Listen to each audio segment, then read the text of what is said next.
pwede mahimo sa ato sa nga local chief executive. Online sa firing line. Sila City Mayor Judith Gallego. Mayor, mayong gabi si Axon Marlon dari sa Axon Radyo Bacolod.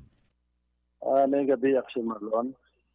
Yes, Mayor, salamat gid. Subo man nga balita, Mayor, magod kainan lang sang udto, 13 anyos. Ang report ka na ba ito namon is naligo sa quarry site. May tubi sa Purok Bonbon, New Side, Barangay Ilope, Silay City. May quarry sa, so may tubig, gapate ko dalom-dalom ini. Sa imo nga bahin, Mayor, anong latest nga report kaya palabot na sa imo man? So, parte sila nga itabu, Axel Marlon, no, nga gina-aligar dira nga quarry. Actually, why na da sang quarry? Uy. No, wala na sang quarry ang dira nga lugar. Kundi, ang natabo na siguro nga daw, lang lugar dira, ginkuhaan na no, sang luta dira nga para ipang tambak. Wala sa sarado na namon nga kwan, nga ano yung tawag sini, sanitary landfill. Oh, okay. May pagsira dito, gintabaka na ang mga basura. Mhm. So, kaya mo na siguro ang iban yung draging kuha. Pero ina dira, bangod siguro sang ulan, no? Sang nagisupot na da siguro, kaya mo na bala nga nagtinir ng ulan. Actually, hindi na daya quarry. So, at least naklaro, Mayor, nga hindi na siya quarry, tuhay sa unang report kinabaton namon, no? Anyway, so kumo may ara sang way tamang ginapangayon insidente nga nagluntad ng resulta sa kamatayon. Ano, Mayor, ang pwede tada mahimo? Pwede nga matampukan na laliwat na ba si delikado pagkadiban nga mga residente bla? Axel Marlon, actually sa buong gabi, no, yung tawagan ko ang na-assign ko dira sa action agad nga team nga dapat ipano gid na ang nga gawo na buwas nga na nila nga matampukan nila para nga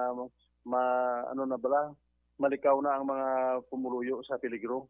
Ano man, no? Kay ang area, Mayor, layo pa daw sa mga panimalaya. Bato nga daw wagid tayo naman talupangdan at mga paligo sa bata to? Layo na siya. I think siguro mga 400 meters ang distansya sa mga balayo kung sobra pa gani.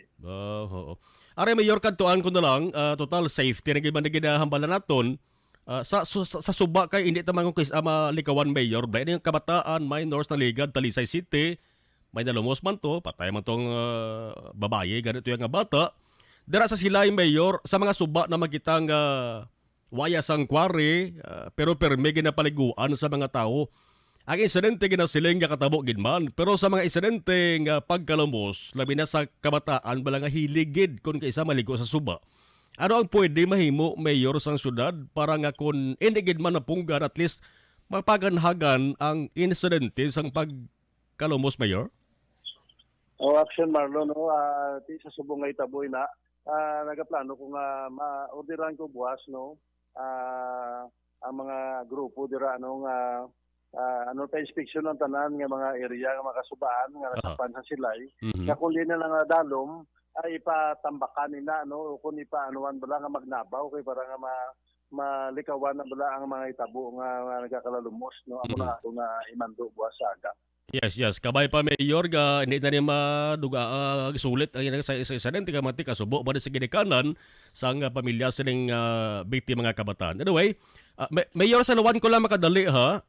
Kaso sang ini pagkalabatay bala sang mga baboy, report ka na baton to ko kumbasihan ta ang datos sa Provincial Veterinary Office nagdubo na gidban ang kadamuon sa nga kapatay nga baboy kada adlaw.